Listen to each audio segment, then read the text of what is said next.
Hello friends, welcome to my YouTube channel. So today in this video I am going to show you how to schedule the off timer on this TV. Simply go to settings, tap on all settings. Then tap on the option general and privacy. Tap on system manager, tap on time. Here you can see the option off timer. Now this is disabled. If you enable this one, it will automatically turn off the TV at a preset time. If you tap on this one, you can see we can set up here. Tap on the option setup. Then here you can see once every day, Monday to Friday, Monday to Saturday, Saturday to Sunday, and you can also customize this one. So here I am going to select the option every day. Now you can see this selected all the day, Sunday to Saturday. And you can select the time here.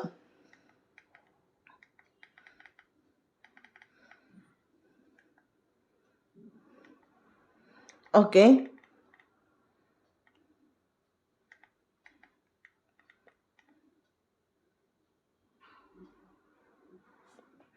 Okay. So now you can see every day at 6 a.m. the TV will turn off. Simply in this way we can schedule the off timer on this TV. So hope you guys enjoy this video. Thank you for watching. Thank you. Bye-bye.